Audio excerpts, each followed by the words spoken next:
Hello student, welcome back to my series मध्यकालीन भारत। और मध्यकालीन भारत में हम फर्स्ट चैप्टर को कंप्लीट करके आज सेकंड चैप्टर की तरफ चलते हैं। उत्तर भारत और दक्कन, तीन साम्राज्यों का युग 18वीं से 10वीं सदी तक। और इसकी क्लासेस स्टार्ट करने से पहले आप हमारे चैनल को लाइक करिए, सब्सक्राइब करिए और क्लासेस स्टार्ट करते हैं। 7वीं सदी में हर्ष के साम्राज्य का पतन के बाद उत्तर भारत, दक्कन और दक्षिण भारत के अनेक बड़े राज्य पैदा हुए। उत्तर भारत के में गुप्त साम्राज्य और हर्ष के साम्राज्य में समान कोई भी राज्य गंगा की पूरी वादी को अपने नियंत्रण में लाने में सफल नहीं रहा। गंगा की वादी की जनसंख्या और दूसरे संसाधन ही वे आधार हैं जिसके सहारे गुप्त राजाओं और हर्ष के अपना नियंत्रण गुजरात पर स्थापित किया था, जो अनेक समृद्ध बंदरगाहों और निर्मित वस्तुओं के कारण विदेशी व्यापार के लिए महत्वपूर्ण था। मालवा और राजस्थान गंगा वादी और गुजरात के बीच की अनिवार्य कड़ी थी।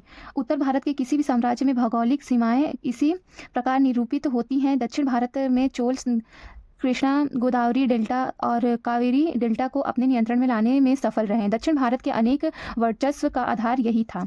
ईस्वी 750 और 1000 के बीच उत्तरी भारत और दक्कन के में जो बड़े बड़े राज्य उत्पन्न हुए थे वे पाल साम्राज्य, जो 9वीं सदी के मध्य तक पूर्वी भारत पर छाया रहा, प्रतिहार साम्राज्य, जो 10वीं सदी से के मध्य तक पश्चिम और भारत और गंगा की ऊपरी वादी पर राज्य करता है, वह राष्ट्रकूट साम्राज्य जो दक्कन के राज्य पर कर रहा है, वह विभिन्न कालों से उत्तर और दक्षिण भारत के इलाकों को भी नियंत्रित कर रहा। हालांकि ये साम्राज्य आपस में लड़ते रहते हैं, पर उनके ये हर एक बड़े बड़े क्षेत्रों में स्थित जीवन की परिस्थितियां प्रदान की, कृषि और विस्तार किया, तालाबों और नहरों के निर्माण कराए तथा कला और साहित्य के संरक्षण की प्रदान किया, जिसमें मंदिर भी शामिल थे।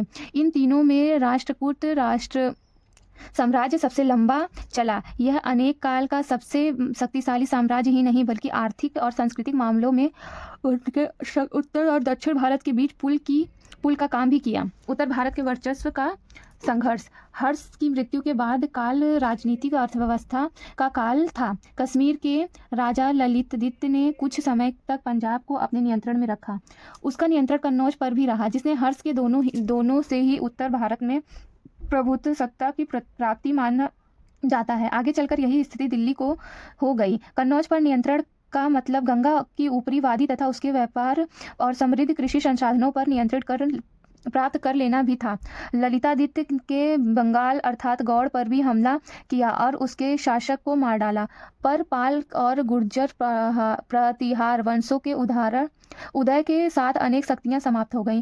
पाल और प्रहारी बनारस के से लेकर दक्षिण बिहार तक के क्षेत्रों पर नियंत्रण के लिए आपस में टकराते रहे। इस क्षेत्र में सभी समृद्ध संसाधन थे, तब साम्राज्य पर संबंधित अपनी सुविकसित परंपराएं थी। दक्कन के राष्ट्रकूटों से भी प्रतिहार का टकराव होता रहा।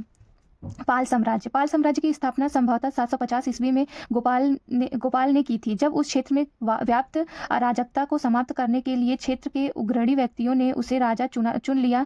शाही परिवार तो दूर, गोपाल किसी ऊंचे परिवार से भी नहीं जन्मा था और उसके पिता संभवतः एक सैनिक थे। गोपाल ने अपने नियंत्रण में बंगाल के एकीकरण किया और मगध बिहार तक को अपने अधीन ले लिया। 770 ईस्वी में गोपाल का पुत्र धर्मपाल राजा बन गया।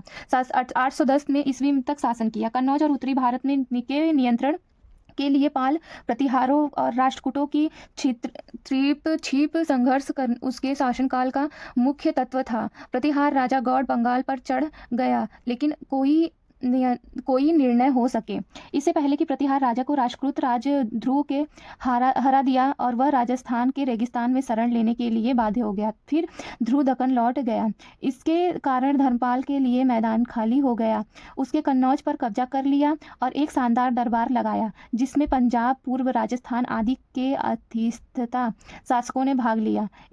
कहा जाता है कि धर्मपाल का शासन भारत की उत्तर पश्चिम सीमा की आखिरी हद तक फैला हुआ है और संभवतः मालवा के और बराबर भी इसमें शामिल थे। स्पष्ट रूप से इसका मतलब यह है कि इन क्षेत्रों के शासकों ने धर्मपाल की अधिराजी स्वीकार कर ली थी। धर्मपाल का विजयकाल 790 और 800 ईस्वी के बीच माना जा सकता है, लेकिन धर्मपाल उत्तर भारत के अपनी सत्ता को स्थायी नहीं बना सकता। नागभट्ट द्वितीय के काल के प्रतिहार की शक्ति के पुनरुत्थान हुआ। धर्मपाल पीछे हटा मगर मुंगेर के पास हरा दिया गया। बिहार और आज के पूर्वी उत्तर प्रदेश पालों और प्रतिहारों के बीच टकराव के कारण यह, हालांकि बंगाल के अलावा बिहार भी अधिकतर पालों के ही नियंत्रण में रहा।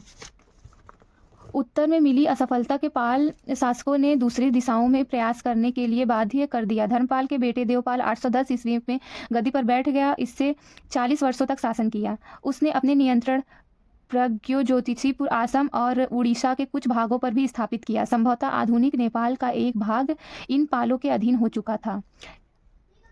Thank you student. आज की क्लास बहुत लंबी हो गई है और आज की क्लास आपको कैसी लगी? पार्ट फर्स्ट है हमारा, तो हमारे साथ बने रहिए और अपनी जर्नी को ऐसे ही कंटिन्यू बनाए रखिए। Thank you.